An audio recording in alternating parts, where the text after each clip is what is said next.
Good morning everyone. Today we will be discussing the same chapter we have discussed earlier, the Harappan civilization. It's the part 2 of it. पहले chapter में हमने बात की थी कि Harappan civilisation क्या थी, कहाँ डेवलप हुई और कितनी कितनी जगह मतलब उसने कवर की. हमने मैप के थ्रू देखा था कि क्या क्या साइट्स थी. Now we will be moving on to the seals. Seals का मतलब क्या होता है? फॉर एग्जाम्पल जब आप शॉपिंग करने जाते हो, किसी भी मॉल में जाते हो आप, दे हैड अ बारकोड, आप उसको स्कैन करवाते हो, उसके बाद वो टैग डाल देते हैं और आपको वो चीज़ दे देते हैं. अगर आप वो टैग लेके बाहर आ जाओगे तो वो डिटेक्ट कर लेते हैं और फिर आप पकड़े जाते हो, बेइज्जती हो जाती है. So the same way seals क्या करती है?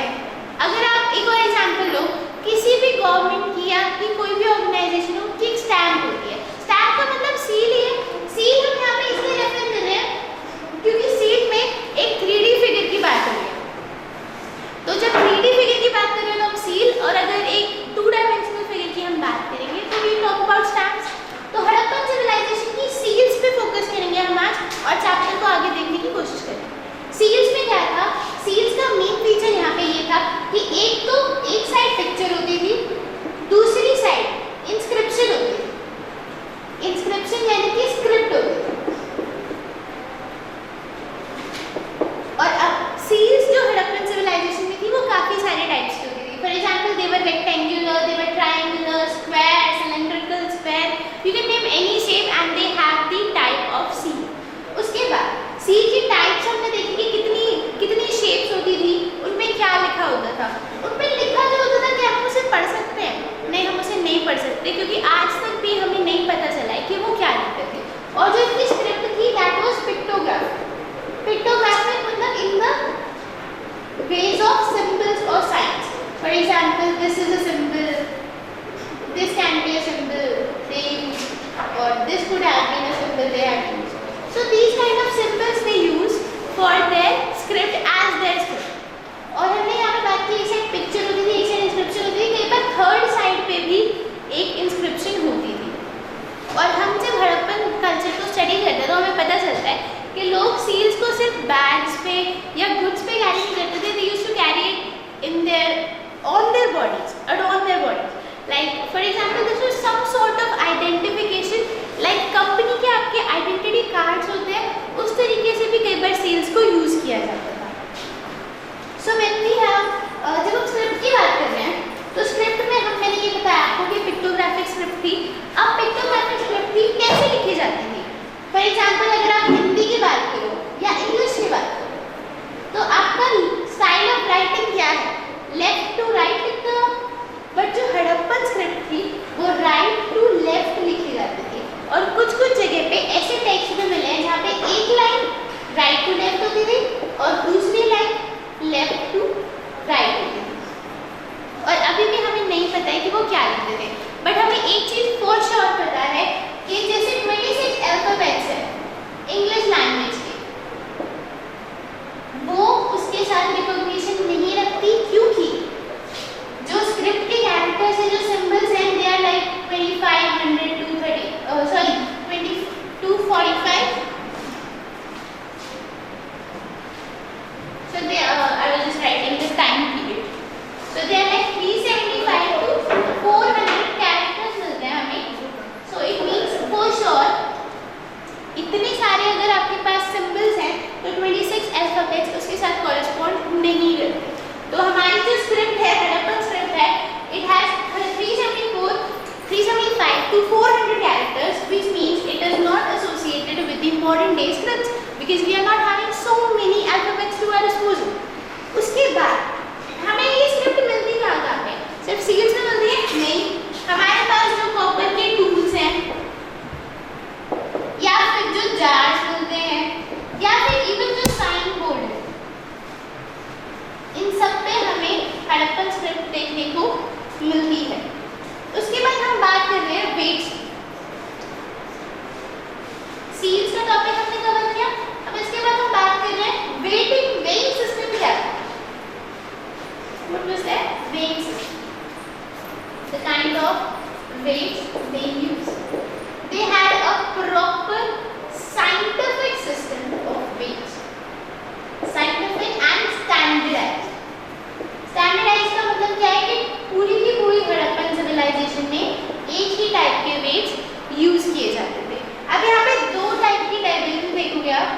बाइनरी और एक डेसिमल। जो भी छोटे डिनोमिनेशंस थे ना 1, 3, 4 लाइक सच, ये सब तो थे बाइनरी कोड में, और जो बड़े डिनोमिनेशंस थे वो थे डेसिमल कोड में। डेसिमल कोड में मतलब 1.5, 2.5, 3.5। Small denominations were in binary code and large denominations were in decimal code. So when we talk about these, अब हमें यहाँ पे ये भी देखने को मिलता है कि metal pans, metal scale pans were also in use. What are scale pans? तराजू कहते हो आप जिसे। Metal के scale pans they were also in use. उसके बाद अब आपको क्यूरोसिटी होनी चाहिए इस चीज़ की, ठीक है? अगर वेट्स थे हो सकते थे, बट अगर वो स्टैंडर्डाइज थे, इसका मतलब there was a larger authority at work. इसका मतलब है कि कोई ऐसी अथॉरिटी थी जो इस सब को कंट्रोल करती थी, और अगर ऐसी कोई अथॉरिटी थी तो फिर हमें उनका स्ट्रक्चर पता होना चाहिए। So the authority part, who was this authority? Authority थी, ये आपको पता चल रहा है, क्यों? क्योंकि स्टैंडर्डाइज्ड वेट्स थे, स्टैंडर्डाइज्ड वेट्स थे, प्लस हमने लास्ट क्लास में देखा था कि जो ब्रिक्स थी उनका रेशियो क्या था? 4:2:1। These are also standardized है। सील्स को रिकॉग्निशन था ऑल ओवर दी सिविलाइजेशन। इसका मतलब कि एक अथॉरिटी थी जिसने एक चार्ट, फॉर एग्जांपल एक इंफॉर्मेशन ये डिसाइड कर रखी थी कि ये टाइप की चीज़ें लीगल हैं और इस टाइप की चीज़ें इलीगल। अब हमें ये पता है कि अथॉरिटी थी, टाइप क्या था अथॉरिटी का? What about palaces and kings if they were? So was there a king? King था। जो हमारी assumptions है वो यही है कि सिटाडेल में हायर अथॉरिटीज रहती थी। as we discussed, it was the upper town on a high platform. It was the upper town. अब यहाँ पे दिक्कत ये है कि जो मेसोपोटामियन सिविलाइजेशन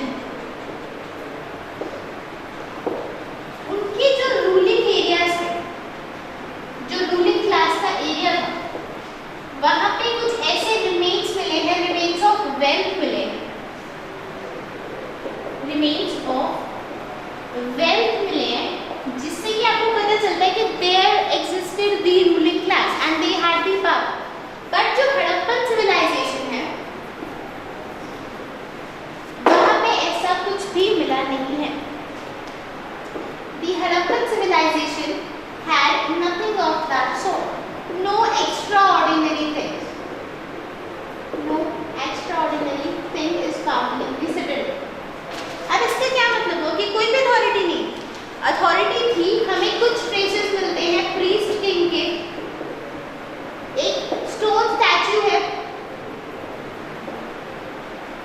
हम उन्हें प्रीस्ट किंग मानते हैं, as was same with Mesopotamian civilisation. But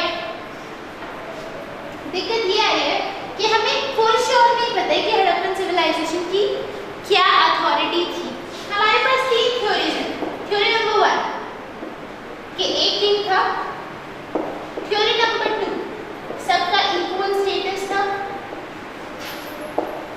और थ्योरी नंबर 3 कि there was a representative council and then one more theory attached to it, that's the 4th theory, that it was one state concept. One state concept. हाँ, king का मतलब यहाँ पे आप dictator से लगा लो, that he used to dictate things and people used to follow. Equal status का मतलब है everybody was enjoying equal status. अब यहाँ पे किंग वाली थ्योरी में ना 2 पार्ट्स हैं। एक तो किंग फुल सिविलाइजेशन का और एक किंग पर्टिकुलर रीजन्स का, लाइक हड़प्पा का एक अलग किंग, मोहनजोदारो का एक अलग किंग, ठीक है। उसके बाद अगर आपके पास चांगदारो है तो उसका एक अलग किंग।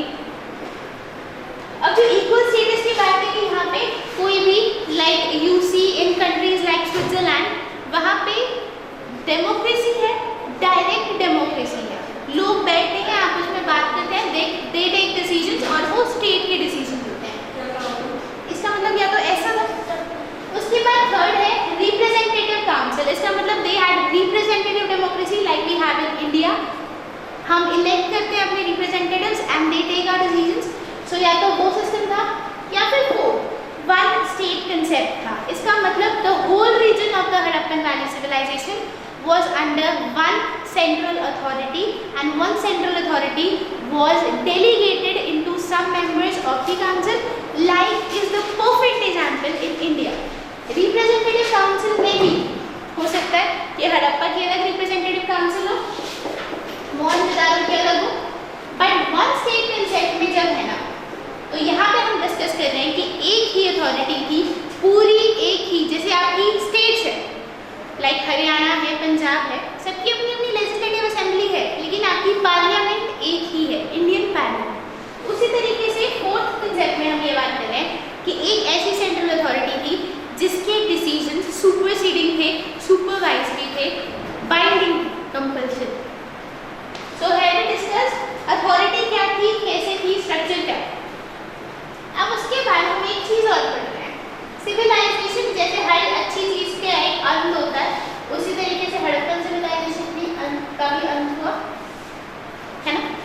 तो द एंड हाउ, हमें ये कैसे पता चला कि एंड हुआ? हमने देखा है अराउंड 1800 BCE क्या हुआ, हड़प्पन सिविलाइजेशन में there were no more writing, there was no more long distance communications, restrictive trade practices, restrictive trade हो रही थी, communication कम हो रहा था, craft production कम हो रहा था, craft production कम हो रहा था, seals, weights, everything was fading. So then we get to know कि the Harappan civilization was actually waning. So जो अब fail कर रही है उसका reason क्या है? There may be floods, या तो flood आ रहे थे, या तो shortage थी, raw material की, है ना, या तो उनके पास floods आ गए, shortage हो गई raw material की, deforestation हो गया, डिफॉरेस्टेशन हो गया,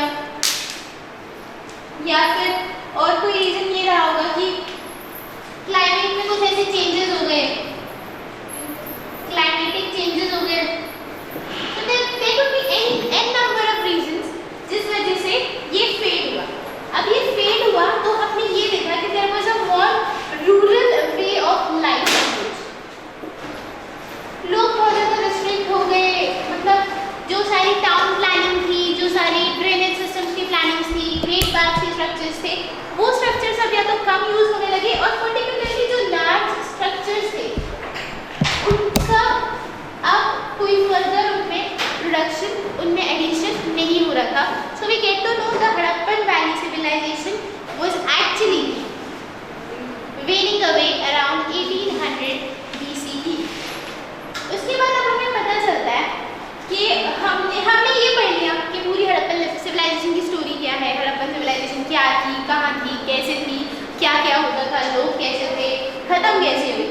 अब ये है कि हमें कैसे पता चला हड़प्पन सिविलाइजेशन का। रात को ऐसा ही वाले सोच रहे ने सुबह सपना आ गया, ऐसे तो नहीं होता। So how we actually discover, discovery कैसे हुई? किसी भी चीज़ की डिस्कवरी खुद हो जाती है। अगर आप उस चीज़ को खुद खोजते हो तो वो आप डिस्कवर नहीं करते, आप वो इन्वेंट करते हो, बट डिस्कवरी खुद हो जाती है, it's accident. So the same way accident था, ठीक है, जो रीजन था modern day Afghanistan, Pakistan, modern day India के रीजन जैसे हरियाणा, पंजाब, राजस्थान, गुजरात, जहाँ पे हमें हड़प्पन वैली के ट्रेसेस मिलते हैं, वहाँ पे फ्लड्स आए, सॉइल इरोजन हुआ, अर्थक्वेक्स आए। तो कुछ ऐसी चीजें अर्थ के क्रस्ट में से, ये जो माउंट था उसमें से कुछ ऐसी चीजें बाहर आई जो लोगों को बहुत अजीब लगी, जो लोगों ने कभी यूज नहीं की थी, क्योंकि वो ऐसी टाइम की थी, जो लोग आज थे उनके टाइम की थी, तो लोगों को लगा पता नहीं आया क्या है। उन्होंने देखा, उन्होंने एक साइड कर दी चीजें, कभी गवर्नमेंट आई तो उन्हें बता दिया, उस टाइम ब्रिटिश इंडिया था, गवर्नमेंट को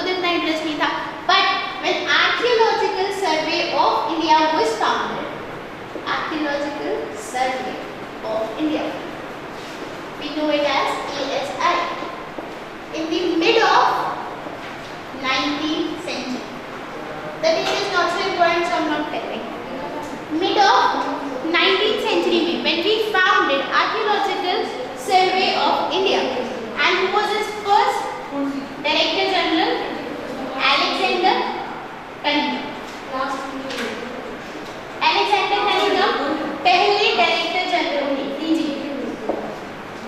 आर्कियोलॉजिकल सर्वे ऑफ इंडिया के। उनको इंटरेस्ट था mainly things of distinctive cultural value, and he was more interested to trace the periods of 4th century BCE to 6th century BCE to 4th CE। उन्हें इस period को trace करने का ज्यादा शौक। क्यों? क्योंकि उन्होंने चाइनीज पिलग्रिम्स के अकाउंट्स को स्टडी किया था। He studied the accounts of Chinese pilgrims और उनके अकाउंट्स में there was no mention of the Harappan civilization of Harappa. There was no mention. So they were not thinking कि ऐसी कोई civilization थी भी, Harappan civilization. So Cunningham ने कभी भी नोटिस नहीं किया। To his notice there was a seed brought down जिसमें एक यूनिकॉर्न फिगर थी और कुछ स्क्रिप्ट में लिखा हुआ था, like as was with the pictographic script. He made a sketch of it. He sketched it, but he didn't realize its importance. It was in the times of Marshall, the second Director General, John Marshall. It was in the times of Marshall that actually चीजें होने लगी। He adopted horizontal, उन्होंने horizontal drilling करवाई mount की, और उसमें जो items मिलती थी ना एक यूनिट में, found in 1 unit, were regarded as same period. इसका मतलब क्या है कि there was no stratigraphic excavations. Levels पे क्या हो रहा था, मतलब he was not concerned about it. Actually Marshall की थोड़ी सी हिस्ट्री की अगर हम डिस्कशन करें तो martial was the first professional archaeologist to the site. First professional archaeologist to the site of Harappan civilization, and he had experience of work in Greece and trade. So he had such experiences, and that way he was employed to Harappan civilization excavations, and he actually assumed horizontal drilling of mound. उन्होंने क्या किया, एक horizontal level पे जो drilling होती थी उसमें जो चीजें मिलती थी उसे same period का मान लिया जाता था। So there was possibly and particularly no stratigraphic excavations to the site. अब इसके बाद जो नेक्स्ट डायरेक्टर जनरल आएंगे, his name was Wheeler. So there are some progresses as we move on. अब आएंगे Wheeler. Wheeler की हिस्ट्री क्या है? Wheeler एक ex-military man. So he introduced precision to the field. और precision जब उन्होंने इंट्रोड्यूस किया तो उन्होंने फोकस किया इस चीज पे जो मार्शल से छोड़ दी थी स्ट्रैटिग्राफिक एक्सकवेशन, व्हीलर ने उसे अडॉप्ट किया, और अब जो फाइंड्स थे दे वर मोर इंटरेस्टिंग हो गए फाइंड्स, क्योंकि they were corresponding to different periods.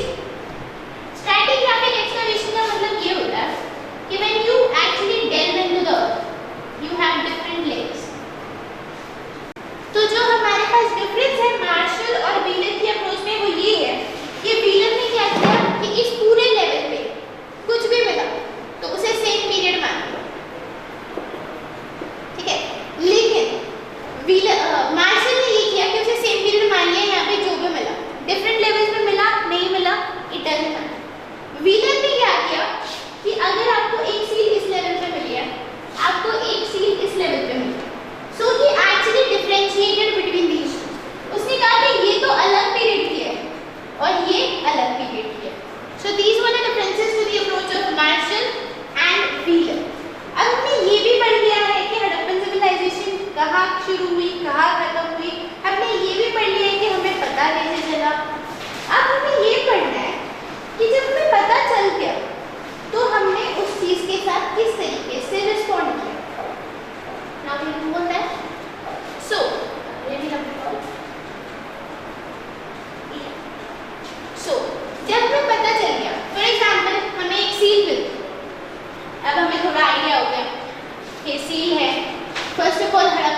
उसके बाद मोहनजोदाड़ो में एक्सकवेशन हुआ,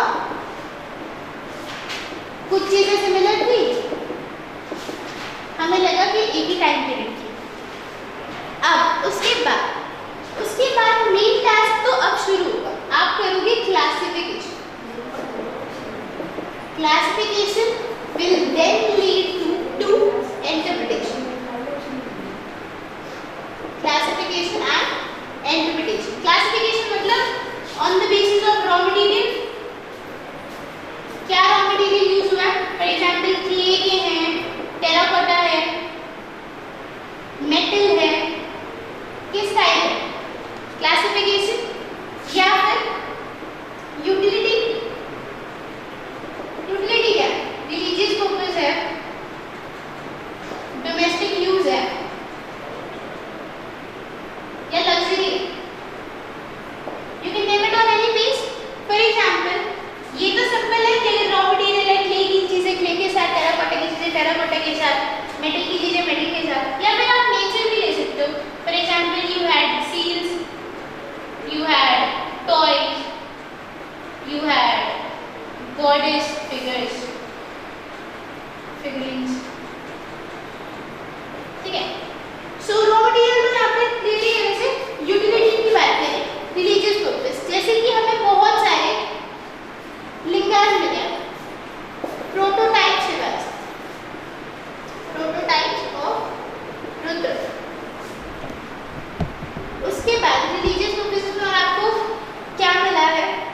आपको कुछ ऐसे रिचुअल लाइक ग्रेट बाथ की जो आपकी थ्योरी है वो यही है कि रिचुअलिस्टिक क्लींजिंग के लिए यूज होता है।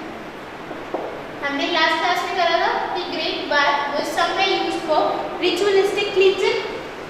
उसके बाद डोमेस्टिक यूज है, like you had pots, you had various kinds of pots, some were used for decoration, some were used for actually purpose, cooking purpose, and there was a specific class that was known as percolated pottery,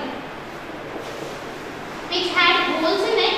For example, you have this kind of a structure and there will be holes here, there, at different stratum of it.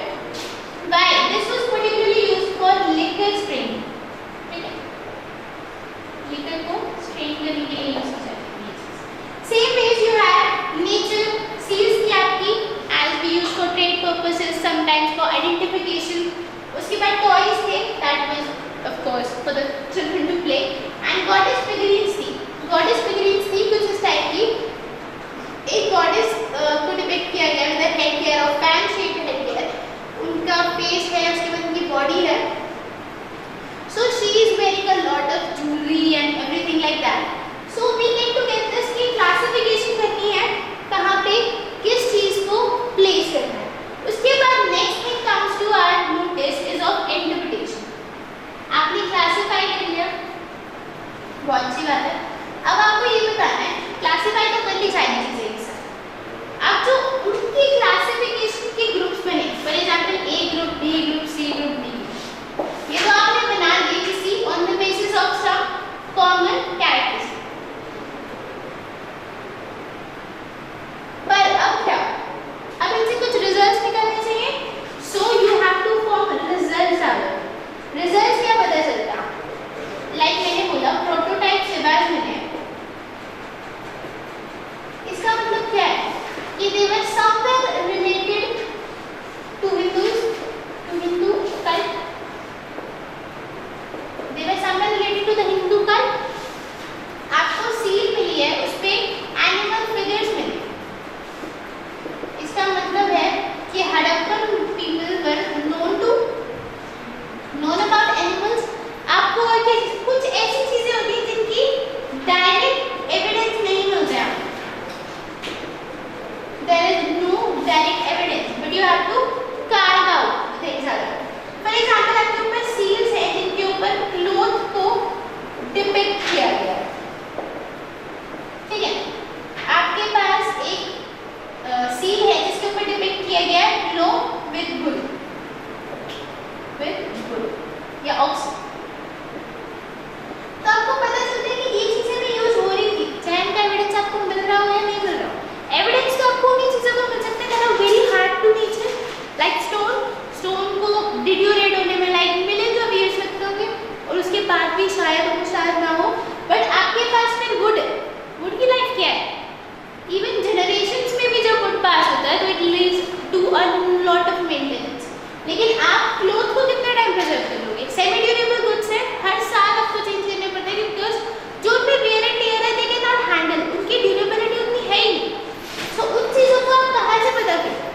Business.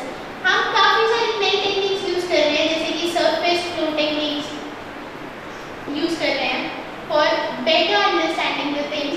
And there are, और एक topic यहाँ पे ये भी important है कि जो Harappan civilisation थी that was not as per the boundaries of India and Pakistan and Afghanistan, but it was wide spread over Afghanistan, Pakistan and India. तो मेन जो दोनों साइट्स हैं हड़प्पा और मोहनजोदारो वो पाकिस्तान में है, और इस वजह से इंडिया को एक अलग ही चस्का है कि हमारे यहाँ की साइट्स ज़्यादा अच्छी डेवलप होनी चाहिए, और इसी वजह से इंडियन आर्कियोलॉजिस्ट ने एक्सकैवेट किया है राखी गढ़ी में, जो कि हरियाणा की साइट है और आज तक की मानी हुई सबसे बड़ी हड़प्पन सिविलाइजेशन की साइट है। उसके बाद धोलावीरा जो अपना गुजरात में है, that has developed to much a larger scale. Rakhigarhi, Dholavira, Banawali है जो अपना इसमें हरियाणा में। So there we get to get it कि जो आज की modern borders है, these are not of course valid as per our modern borders. They have their own theories. So Afghanistan, Pakistan और इंडिया में जो साइट्स मिलती हैं अलग-अलग कंट्रीज हैं, तो of course they are more interested कि वहाँ पे अगर हमें यहाँ कोई साइट मिलेगी तो टूरिज्म अट्रैक्ट होगा, प्लस रिसर्चर्स अट्रैक्ट होंगे। So उस हिसाब से हर एक इकोनॉमी अपनी साइट्स को ज़्यादा डेवलप करने